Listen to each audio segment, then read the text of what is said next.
بسم اللہ الرحمن الرحیم اللہم صلی علی محمد وعلی آل محمد کما صلیت علی ابراہیم وعلی آل ابراہیم انکا حمید مجید اللہم بارک علی محمد وعلی آل محمد کما بارکت علی ابراہیم وعلی آل ابراہیم انکا حمید مجید۔ میں ہوں آپ کا بھائی محمد حمزہ مغل۔ میں آج کی اس ویڈیو میں آپ کو مکئی کی فیلڈ ملز کو لوڈنگ کے حوالے سے چند ایک چھوٹی چھوٹی ٹپس بتاؤں گا۔ اگر آپ ان پر عمل کریں گے تو انشاءاللہ تعالی آپ کو بہت زیادہ مالی فوائد حاصل ہوں گے۔ مکمل فائدے کے لیے اس ویڈیو کو شروع سے آخر تک لازمی دیکھیں۔ اگر آپ نے ابھی تک ہمارا چینل سبسکرائب نہیں کیا ہے تو کر لیں۔ یہ ویڈیو اچھی لگے اور آپ کے فائدے میں ہو تو لائک ضرور کر دیں۔ کمنٹ سیگمنٹ میں اپنی رائے ضرور دیں۔ جی شروع کرتے ہیں۔ مکئی کے بیوپار میں اگر تھوڑی سی بھی توجہ سے کام کیا جائے تو یہ انتہائی آسان اچھا خاصا نفع بخش کاروبار ہے۔ سب سے پہلے کسی مکئی کے ویپاری کے ساتھ کچھ عرصہ رہ کر مکئی کی خامی اور خوبی کو اچھی طرح سمجھ لیا جائے تو بہت بہتر ہے۔ مکئی کی چند ایک چیزوں کو سمجھنا بہت ضروری ہے۔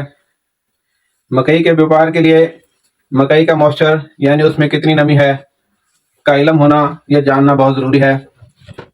اس کے لیے آپ کے پاس نمی چیک کرنے والا میٹر ہونا بہت ضروری ہے۔ آپ کو اس کے استعمال کا صحیح طریقہ بھی آتا ہو۔ میٹر کے غلط استعمال سے آپ کو نقصان ہوگا۔ مختلف فیڈ ملز میں فنگس ڈیمیج کی ایک محدود سی مقدار ہی اترتی ہے۔ فنگس ڈیمیج کو سمجھنے کے لیے سب سے آسان یہ ہے کہ مکئی کے جس دانے کی رنگت تبدیل ہو چکی ہو، بیرونی سطح پر سبزی یا کالی اللی اگائی ہو، کٹے ہوئے دانے کا کچھ حصہ کالا ہو گیا ہو، یا دانے میں اگاؤ یا جرمینیشن ہو گئی ہو، مٹی کی وجہ سے اس کی پالش خراب ہو گئی ہو، یہ تمام چیزیں فیڈ ملز میں فنگس ڈیمیج شمار کی جاتی ہیں۔ اس کے علاوہ کچرا تکا پھکا بھی ایک معمولی مقدار میں ہو تو اترتا ہے۔ مکئی کے دانے کا سائز بھی اہمیت رکھتا ہے۔ موٹے صحت مند اور مضبوط دانوں والی مکئی کو فیڈ ملیں پسند کرتی ہیں، جبکہ باریک کچے اور پھیکے رنگ والی مکئی کو ناپسند کیا جاتا ہے۔ گہرے اور شوخ رنگ والی مکئی کو پسند کیا جاتا ہے۔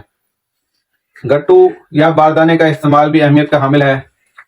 اچھی کوالٹی کی مکئی کو ہلکا یا کٹا پھٹا باردانہ لگا دیا جائے تو کوئی فرق نہیں پڑتا، لیکن اگر مکئی ہلکی ہو تو باردانہ اچھا استعمال کرنا چاہیے۔ جن فیڈ ملز کے گوداموں میں مال جمع کیا جاتا ہے وہاں اچھے باردانے والی گاڑی کو کچھ نرمی ملتی ہے۔ مکئی کی کوالٹی اور معیار کے حساب سے ہی فیڈ ملز کا انتخاب کریں، یعنی اگر مکئی کی کوالٹی اچھی ہے تو بڑے ریٹ والی سخت سلیکشن والی فیڈ مل میں بھیج سکتے ہیں۔ درمیانی اور ہلکی کوالٹی مکئی کو اگر اچھے ریٹ کے لالچ میں سخت سلیکشن والی فیڈ مل میں بھیجیں گے تو آپ کی گاڑی یقیناً ریجیکٹ ہو جائے گی۔ بیوپاری کی گاڑی جب ریجیکٹ ہو کر دوسری مل میں جاتی ہے تو اس کا مالی نقصان شروع ہو جاتا ہے۔ ہلکی کوالٹی کی مکئی کو موقع پر ہی فروخت کرنا ہمیشہ نفع بخش رہتا ہے، اس لیے اچھی طرح سوچ سمجھ کر مل کا انتخاب کریں۔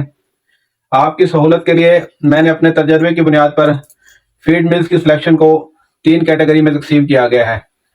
نمبر 1 سخت سلیکشن والی فیڈ ملز، نمبر 2 درمیانی سلیکشن والی فیڈ ملز، نمبر 3 قدرے نرم سلیکشن والی فیڈ ملز۔ سخت سلیکشن والی فیڈ ملز میں Faisal feed Multan, high tech feed mills Sahiwal, Rumi feed mills Kabirwala, Maxim agro Pirowal, M A agro لوڈن، Alqadir agro feed mills Multan, Sutlej feed mills Manga Mandi, مرجان foods مانگا منڈی، مشرق feed Dipalpur, Rafhan foods Jaranwala unit, K N and mills Raiwind, master feed mills Sahiwal, Olympia feed mills Sheikhupura میری رائے میں سخت selection والی feed mills ہیں۔ دوسری کیٹیگری میں درمیانی سلیکشن والی فیڈ ملز ہیں، جن میں Asia feed mills Multan, Asia feed mills Dipalpur, Chenab feed mills Bhai Pheru, Indus feed mills Karachi, Kashmir feed mills Manga Mandi, Lahore feed mills Manga منڈی، شہزور فیڈ ملز شیخو پورہ، Multan feed mills Qadirpur Rama, national feed mills Sheikhupura, supreme feed mills Sahiwal, Sadiq feed Harappa, Zubair feed mills Pakpattan, Alwaris feed mills Multan, Mumtaz feed mills Multan, F B feed mills Kabirwala, Chaudhry feed mills چیچا وطنی، apex feed mills Faisal آباد، Mukhtar feed Samundri, Tashkent feed mills Samundri, prime feed mills Multan, Rafhan foods Abdullahpur unit Faisalabad, Punjab feed Sheikhupura, royal feed mill Sahiwal میرے حساب سے درمیانی selection والی feed mills ہیں۔ تیسری category میں قدر نرم سلیکشن والی فیڈ ملز ہیں، جن میں فیضان فوڈز میلسی، جدید feed mills Khanewal, Jadeed feed mills Shahkot, crystal feed mills Multan, Ajwa feed mills Multan, united feed mills Multan, S S feed Bahari, yes feed mills Dunyapur, Siddiqui feed mills Multan, Salwa feed mills Okara, J S K feed mills Dipalpur وغیرہ وغیرہ قدر نرم selection والی feed mills ہیں۔ الحمدللہ ان تمام feed مل سے ریجیکٹ ہونے والی مکئی کی تمام گاڑیاں توحیدی ونڈا میلسی میں بآسانی ریٹ اور کارڈ طے کر کے 100% کیش پیمنٹ پر اتر جاتی ہے۔ فیڈ ملز میں کارڈ صرف موئسچر ہی کو نہیں لگتی، فنگس ڈیمیج اور کچرے کو بھی کوالٹی کارڈ لگتی ہے۔ سنگل کارڈ سے مراد فی موئسچر 100 کلو کو 1 کلو کارڈ لگتی ہے، ڈبل کارڈ سے مراد فی 100 کلو کو 2 کلو کارڈ لگتی ہے۔ آپ سب کو میری رائے سے اختلاف کرنے کا مکمل حق حاصل ہے۔ نفع آپ کی اپنی خرید پر ہے، نہ کہ فروخت پر۔ مکئی کی خریداری کرتے وقت آنکھیں کھول کر اوپر نیچے سے مال کو اچھی طرح چیک کر کے اور مارکیٹ کی مندہ تیزی کے حالات کو دیکھ کر اپنی خریداری کریں۔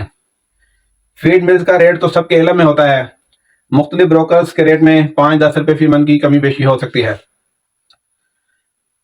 مکئی لوڈنگ سے پہلے موئسچر کی اچھی طرح تسلی کر لیں، اندازہ ہرگز نہ لگائیں۔ موئسچر چیک کرنے کے لیے ہمیشہ اپنی مشین استعمال کریں، یعنی کسی دوسرے کی مشین استعمال کرنے سے ہو سکتا ہے کہ اس بیوپاری دوست کی مشین خراب ہو اور رزلٹ صحیح نہ دیتی ہو، تو پریشانی کا معاملہ بن سکتا ہے۔ سودا لیتے وقت ذمہ دار سے طے کر لیں کہ اگر خدا نہ خواستہ بارش آ جاتی ہے تو گیلی مکئی کا سودا کینسل تصور ہوگا۔ خریداری سے پہلے تمام معاملات طے کیے جا سکتے ہیں، بعد میں رد و بدل کرنا بیوپار اور سنت کے خلاف ہے۔ کسی دوسرے وپاری کے سودے پہ سودا ہرگز نہ کریں، یہ خلاف سنت ہے اور ہمیشہ نقصان کا باعث بنتا ہے۔ اگر ممکن ہو تو مکئی کو بیلچہ لگا کر اور صاف کر کے لوڈ کروائیں، کیونکہ ایسا کرنے سے مال بآسانی پاس ہو جاتا ہے اور اسے کوالٹی کارڈ بھی کم لگتی ہے اور آپ پریشانی سے بچ جاتے ہیں۔ جب مکئی کے ڈھیر سے تھیلوں میں بھرائی شروع ہو تو گاڑی کی پچھلی تانک اور گاڑی کے اوپر والے حصے یعنی چھپر کے لیے 80-90 تھیلے بھر کر علیحدہ کھڑے کر لیں اور اپنی لیبر کو تاکید کر دیں کہ یہ تھیلے سب سے آخر میں لوڈ کرنے ہیں۔ اکثر و بیشتر لیبر والے ڈھیری کی میل چون کر کے تھیلے بھر کے گاڑی کی آخری یعنی پچھلی تانک میں لگا دیتے ہیں۔ جب گاڑی کا پہلا سیمپل لیا جاتا ہے تو کچرا مٹی ہونے کی وجہ سے گاڑی فیڈ مل کے باہر سے ہی ریجیکٹ ہو جاتی ہے۔ اگر پاس ہو بھی جائے تو کوالٹی کارڈ آپ کی توقع سے زیادہ لگ جاتی ہے اور آپ کا نفع نقصان میں تبدیل ہو جاتا ہے۔ گاڑی لوڈ ہونے کے بعد اسے ترپال لازمی لگوائیں۔ سردیوں میں اس بات کا خاص خیال رکھیں کیونکہ سرد ہوا میں گاڑی کے مال کا موئسچر بڑھ جاتا ہے اور آپ کی گاڑی ریجیکٹ ہو جاتی ہے یا کارڈ بہت زیادہ لگتی ہے۔ اس لیے ڈرائیور کو بلٹی دینے سے پہلے ترپال اپنے سامنے گاڑی پر لگوائیں۔ ڈرائیور اکثر و بیشتر کہتے ہیں ہمیں ہوٹل پر جا کر ترپال لگا لیں گے، لیکن وہ وہاں جا کر ترپال ہرگز نہیں لگاتے، اس لیے میں گزارش کروں گا کہ ترپال اپنی گاڑی کو لازمی لگوائیں۔ میں اپنی اس ویڈیو کے ذریعے فیڈ ملز کے سلیکٹرز اور ڈاکٹر صاحبان کو بھی یہ گزارش کرنا چاہوں گا کہ مالکان کے سامنے اپنے نمبر بنانے کے لیے بیوپاریوں کے ساتھ ظلم ہرگز نہ کریں۔ آپ بیوپاریوں اور مالکان کے درمیان امین ہیں۔ مل کے اعلان شدہ پیرامیٹرز کے مطابق برتاؤ کریں۔ موئسچر میٹر کی بنیادی بیس ہرگز نہ بڑھائیں۔ فنگس ڈیمیج کی سلیکشن میں بھی قدر نرمی کا مظاہرہ کریں۔